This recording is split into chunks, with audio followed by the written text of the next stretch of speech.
Hi, I'm Stijn. Good to be back in Berlin. I lived here 4 years ago, but actually I moved back to Rotterdam, where I work at Wetransfer as senior product designer.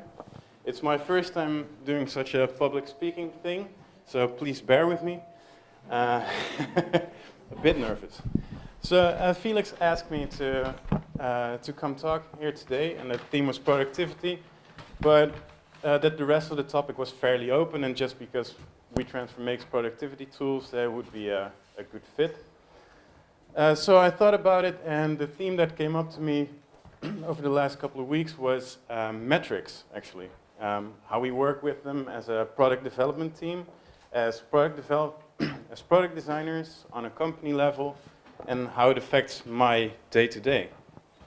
So I've seen colleagues get frustrated from being restricted by metrics, or uncertain because of lack of metrics, or only having to rely on a vision, or lacking a vision.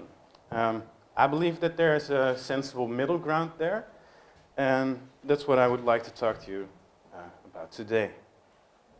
So I work as a senior product designer at Wetransfer, joined around 3 years ago, and after having worked here in Berlin at a small product design studio.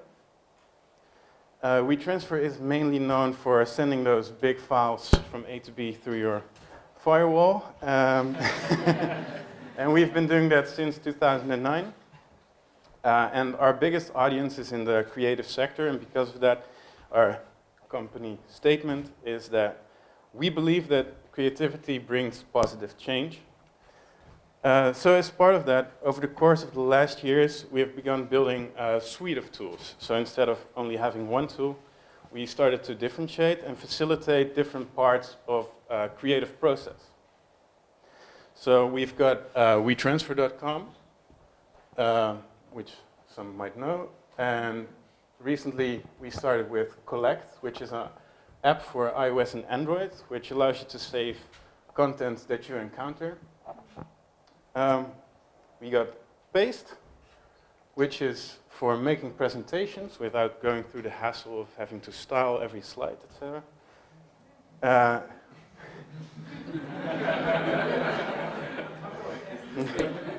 This stuff. We Present, which is an editorial platform on which we talk about interesting artists and creativity. And Paper, which is an iOS tool that allows you to quickly draw and sketch. So at Wetransfer, I got the chance to work on different kinds of products. So I've worked on an established product with product market fit, like Wetransfer.com, where you have a constant revenue stream and people coming in. And now for the last year or so, I've been working on Collect, which is one of those mobile apps, which is relatively new and where we're still looking for what it actually needs to be and whether people are interested in this. We went through a lot of growth with the company, and along the way I got the opportunity to experience a lot of different situations, and that different context is what I realized also asks for different ways of how you do product design in that situation. So it's still January right now, and that's, at least for us, the time of the year in which you finish up roadmaps, set OKRs, talk about company goals, what are the plans for the rest of the year. And as a designer or a developer, it might feel a bit overwhelming every now and then, like you're just a small cog in the wheel. But your input can be super valuable in this stage, actually. So I assume that we all strive to build great products that are interesting and nice to use, and which deliver value to both the user and to the business. And when you abstract something like building those products, it's quite a fuzzy process and not necessarily one silver bullet to get it right. You might see that there's different sides to it. So you've got a more tangible aspect to it, like the metrics, user research, and you've got a more aspirational part, like a product vision, intuition on what to build and who to build it for. That's a balance, and that might get quite hard to get right. Then the challenge actually is that as a product designer, you will find yourself right in the middle of it all. So you've got all these different inputs, and you try to make that into something super tangible, a UI, a design, a flow, whatever. You affect what gets out the door so super directly in this case, so that it's really important to take a moment and weigh what approach to take when you're solving a design problem. So I want to tell you a bit about one experience at Wetransfer and how we sometimes completely miss that whole balance, and what the impact was on me and my colleagues and what we tried to restore it. So when Wetransfer started, it was the typical good idea and relevant problem, and we found a way to monetize it without impairing the user experience. On Wetransfer, we have wallpapers, which are ads, often images or videos, sometimes games, and we combine that with quite simple UI. And we have an in-house design studio which actually makes all these ads. 30% of these ads we also use to highlight artists. And after a couple of years, Wetransfer became profitable, got proper traction, and all was great, but you could consider Wetransfer more of a marketing and sales company actually than that you would say that it's a product or a tech company evolving the product.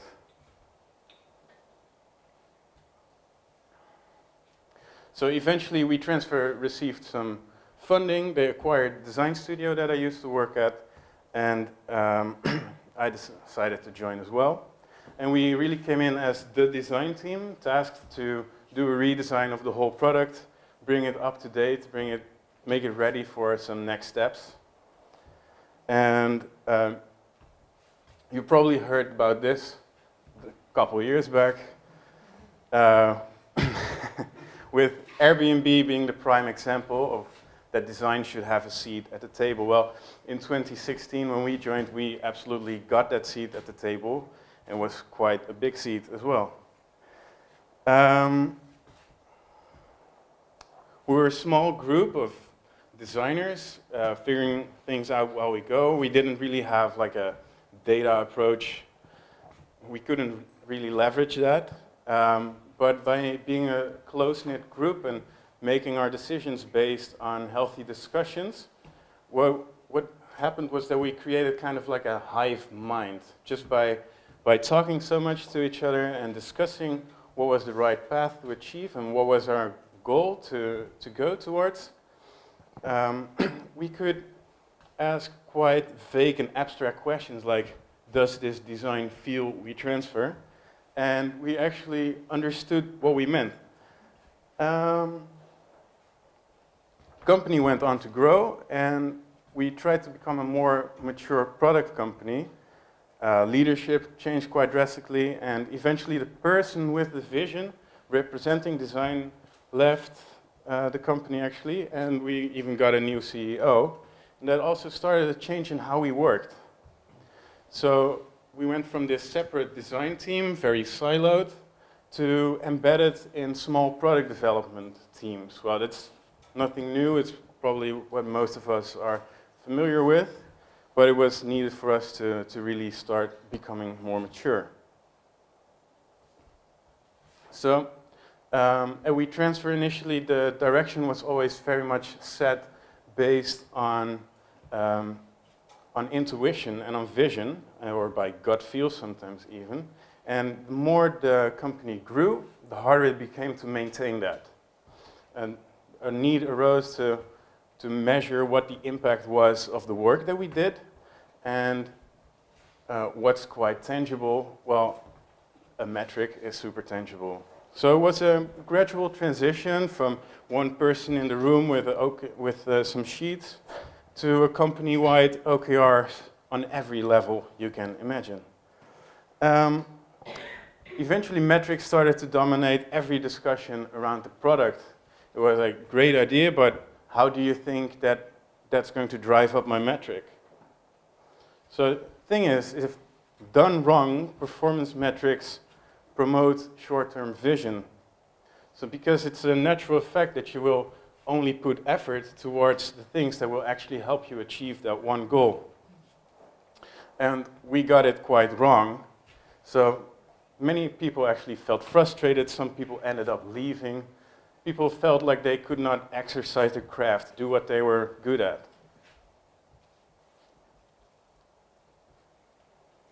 So in the meantime, actually,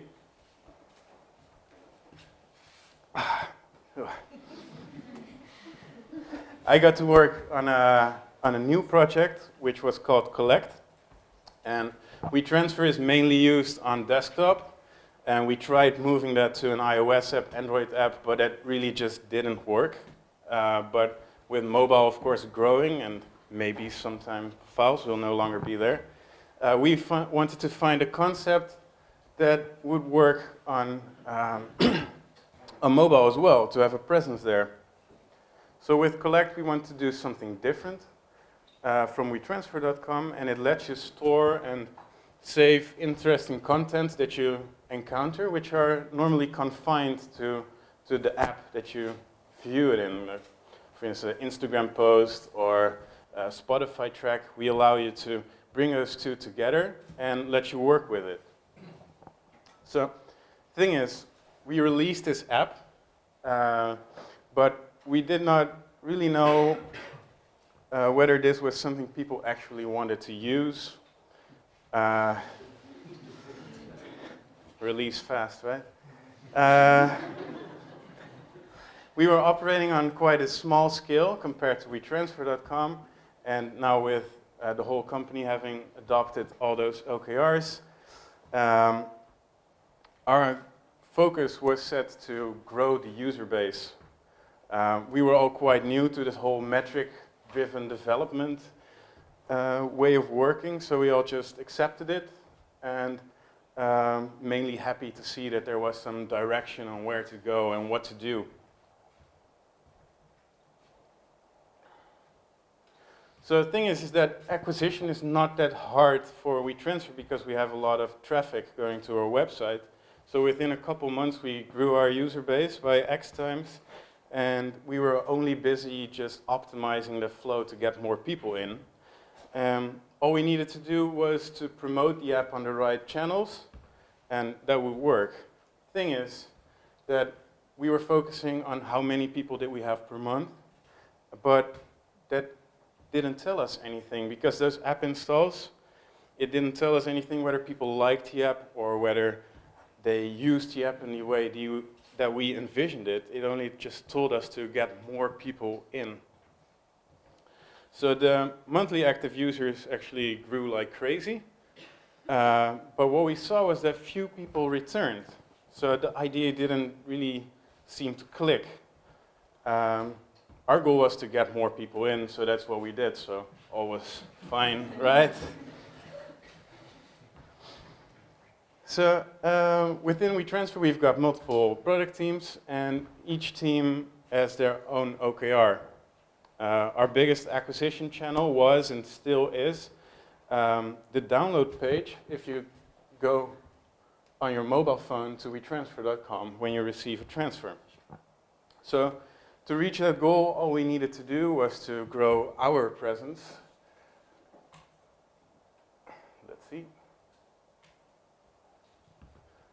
Yeah, needed to grow our presence. But the thing is that a different team owned that page. So to change something there, we needed to team up with them, but their goal was actually to drive up the amount of files downloaded on that page.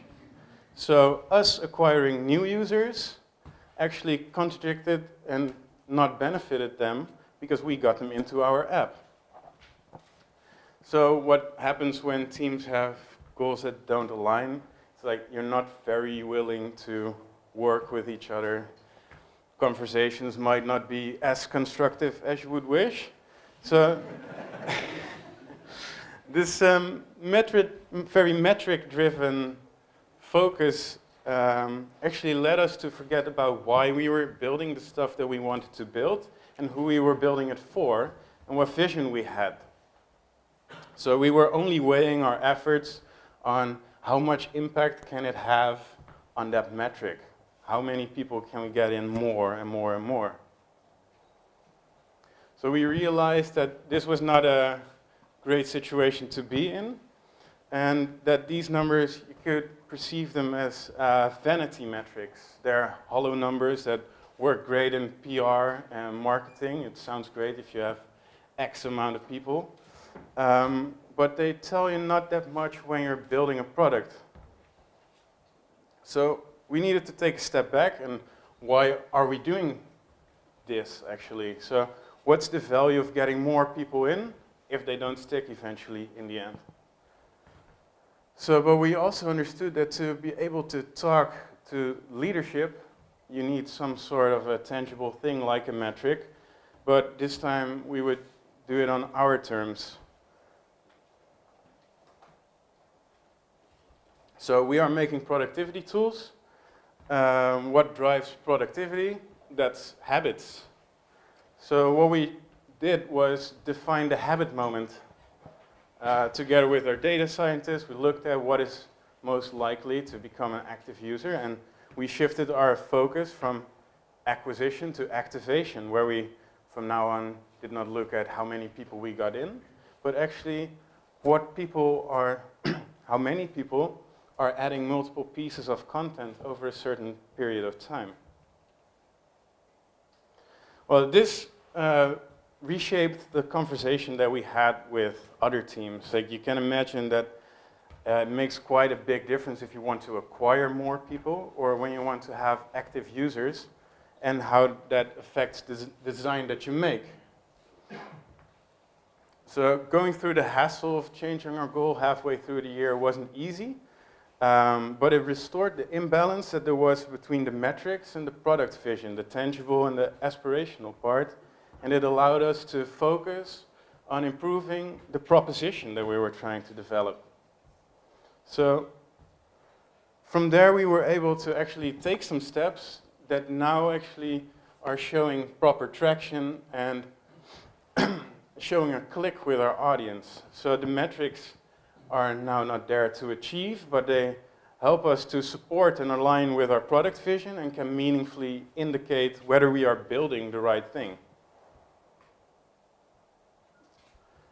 So I told this story as an example of how easy it is to get sidetracked by a disbalance in how you build products. A growing company inevitably comes with more stakeholders, more departments, more designers, different ways of working, different perceptions of what is the right thing to do. But it can make you really feel like you're just on a production line instead of doing the creative work that you were hired to do. However, it's not the fault of the metric, it's the way you use them. So metrics are a super valuable source of information, and if you have the skill, it's a competitive advantage that you should leverage. It's important to use the right metrics, though, at the right time, and to support and inform your vision. When working with metrics, though, it's good to realize that they come with certain characteristics which are not necessarily bad or good, but you need to realize that they're there. So metrics easily allow you to go wide. It's very easy to get insights on a lot of people, but you will not find the depth. Where's the why? You will not see that in a number. Metrics measure things that are established. That's what builds up that metric, right? It's there, and that's why it can be measured. But innovation is about trying something that's not yet established, trying something new. So metrics can help you point out interesting, unexpected, and unintended behavior, but it will not tell you where to go or what the exact solution is. Next to that, it's that metrics, the things that build up the metric, that gets lost in the metric. So if you get 1,000 times a request for feature X, why is feature X requested? It might be something completely opposite, so that realizing that and not going blindly into that feature request might help you build the right thing. And that's because metrics can give a false sense of certainty. We focused on the wrong metric, and that's super dangerous. For instance, acquisition looked great, retention was shit, and in the end, your app will die. So, well, at a certain point, everyone has seen your app, so you're not acquiring any new users anymore. So, what you need to ask yourself is, are you measuring the right thing? Do you have the right proxy for what you want to find out? Otherwise, you might just not track it, actually, because more data also can lead to more noise. So, the gist is actually that you can use data in many situations, but you have to weigh what situation you're in at that moment. So, Rochelle King is an author and a great designer, and she named 3 different mindsets around metrics, which is data-driven, which you might all know, great for A/B test optimization for your landing page. Data-informed, where data is one of the inputs, but not necessarily the decider. And she coins a third, which is metric-aware, where you acknowledge that there are a lot of ways to solve a problem, and that data can be one solution, but it's a more strategic and less dogmatic way of thinking. So when you're facing a design problem, start from the outside in, where you have the time to take diverse inputs so that you don't blindly go towards that one goal because a metric is telling you that, but that you make a weighted decision. Next to that, you can also identify 3 stages for your product. And those 3 stages heavily influence what metric is relevant to keep an eye on. So you've got pre-product market fit, where you're still finding the core value. You've got a growth stage, where you're trying to acquire more users, and a value stage in which you try to retain and reduce churn and find through pricing optimizations what's the most benefit. So for example, Wetransfer.com has product market fit, great for some metric-driven design on how we convert most people. But Collect has way less established behavior, different expectations, it's new, so vision in that case needs to be more in the driving seat. So I have not talked a lot about vision here, but we might go into that another time because of the time constraint. So to wrap things up, building great products is striking the right balance between a vision and the data, and it's super easy to lose one of the two out of sight. So consider the stage of your product and get the right metric to aid your vision. Be aware that metrics come with their characteristics, and realize that there are multiple ways of working with metrics. And build and iterate on a vision that is shared broadly by your team, so they can make those decisions that align with your vision. Thank you for your time.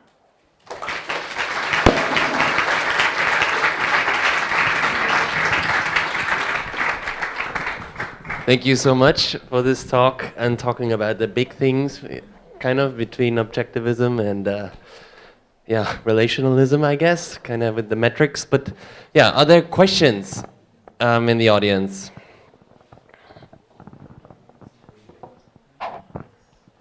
Hi, thanks again for the talk. My question is, so you said at some point you realized you need to move away from these vanity metrics and figure out what users actually, what your app is, which problem is it supposed to solve.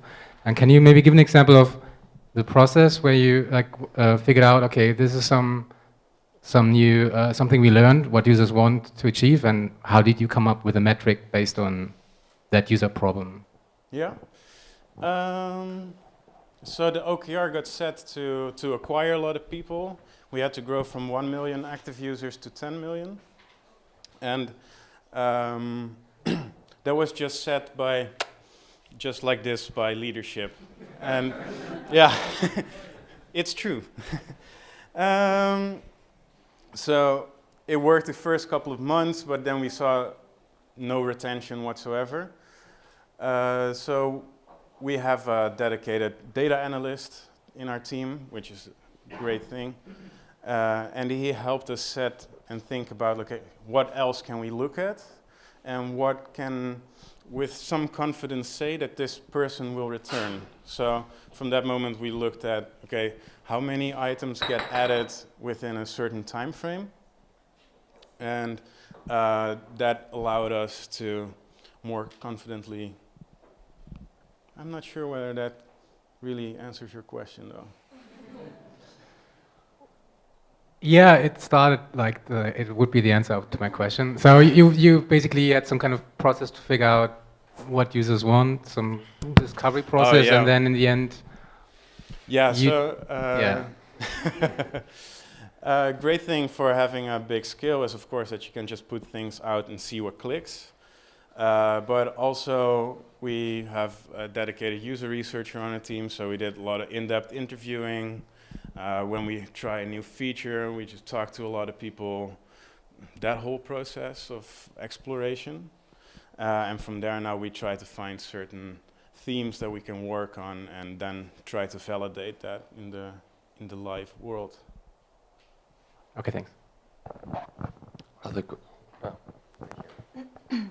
Thank you for your presentation. It was super interesting because we're struggling with the same things at our company. I think we're way more an established product, but we're still looking how to work with metrics. I'm just thinking, because my role is product owner, how do you convince leadership of shifting their focus from the vanity metrics, which are super exciting and super high, to the actual important metrics, the retaining users? Yeah, for us, it was actually having that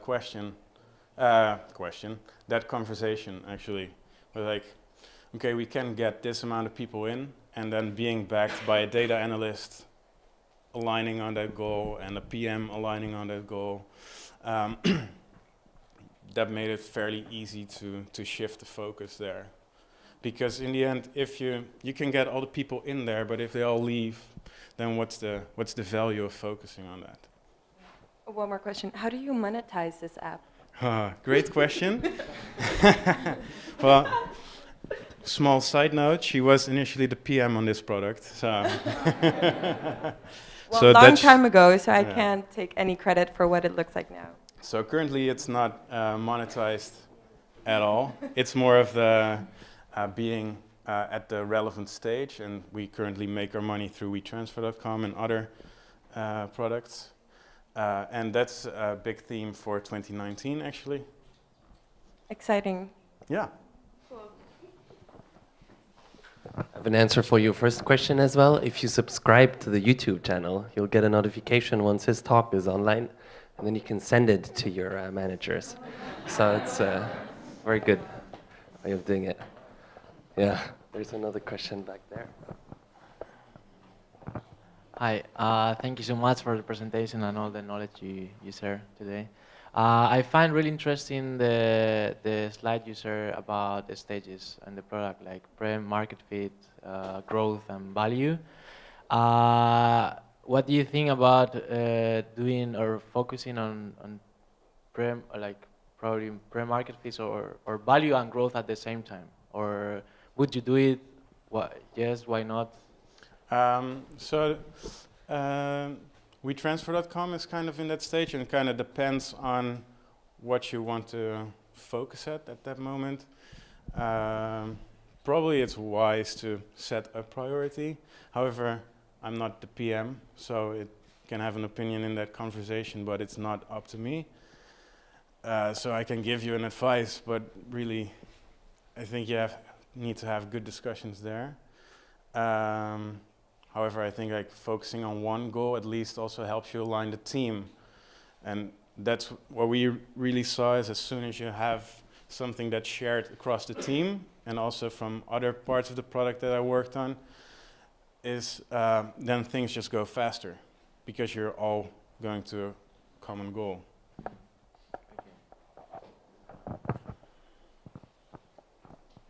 Anyone else? Maybe from the right side. I think I have not gotten a single question from everyone here. Or the left side. Ah. Yes, first, thanks for the talk as well. One short question, maybe it's a short answer as well. Do you have a system in-house where you make the metrics you try to achieve transparent to all of the other stakeholders within the company? So whether we have a system? Yeah, you make a matrix transparent, like or a mechanism. You do it, and you're communicating the metrics. Yeah. So from a data perspective, we've got a tool called Metabase, I think that's called, which runs queries with SQL on the database where we get our information from, and everyone has access to them so that you can actually use them at every moment that you need them. Yeah. Okay, thank you.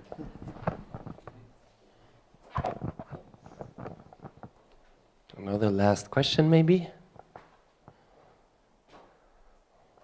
Well, then it's up to me again. Who came up with the idea for Collect?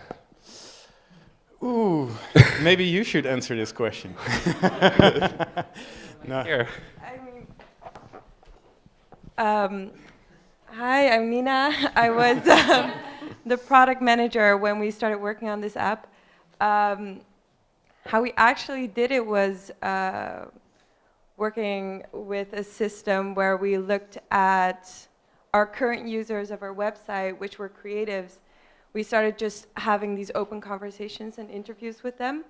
And basically what we saw is that everyone either has this board in their room or on their desktop, a folder where they gather all their inspiration.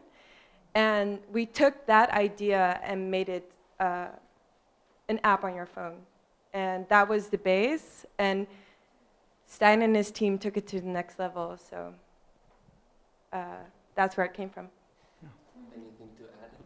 No, well, yeah, it's. I think it's always helpful if you can find a real-life problem, almost an analog problem, and translate that to something digital. So. Yeah. Yeah, cool. Really interesting. Thank you so much. Thanks.